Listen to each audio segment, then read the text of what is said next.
इस वीडियो में हम हाइड्रोजन परमाणु का उत्सर्जन स्पेक्ट्रम पढ़ेंगे, जो बोर्ड एग्जाम के लिए बहुत ही महत्वपूर्ण है। कई बार बोर्ड एग्जाम में आया हुआ है और आने के भी बहुत चांसेस हैं इस बार।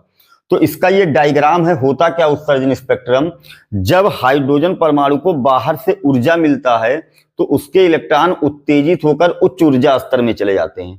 वहां पर वो कुछ समय के लिए यानी कि 10 के पावर -8 सेकंड तक ठहरकर वो निम्न ऊर्जा स्तर में आते हैं। तो उसका ये डायग्राम बनाया गया है। तो जब इलेक्ट्रॉन हायर एनर्जी लेवल जैसे छठवें से पांचवें से चौथे से तीसरे से दूसरे से पहले में आएंगे, सबके सब पहले में आएंगे, तो वो जो लाइन बनता है स्पेक्ट्रम का उसको लाइमन श्रेणी कहते हैं।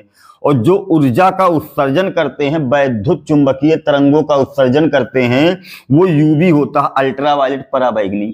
जब इलेक्ट्रॉन हायर से जैसे छठवें से पांचवें से चौथे से तीसरे से किस में आएंगे, दूसरे में आएंगे, तो वहां बामर श्रेणी उसको बोलते हैं। और जो उसका वैद्युत चुंबकीय तरंग जो उत्सर्जित करते हैं वो होता विजिबल लाइट, दृश्य प्रकाश।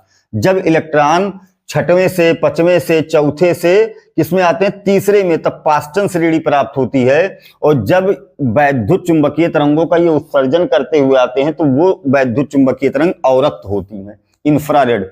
जब इलेक्ट्रॉन हायर से चौथे में आता है तब ब्रेकर श्रेणी प्राप्त होती है।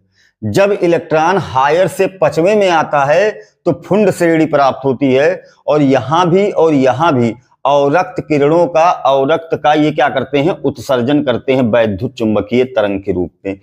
इनकी एनर्जी क्या होती है, पहले में -13.6 अपान 1²।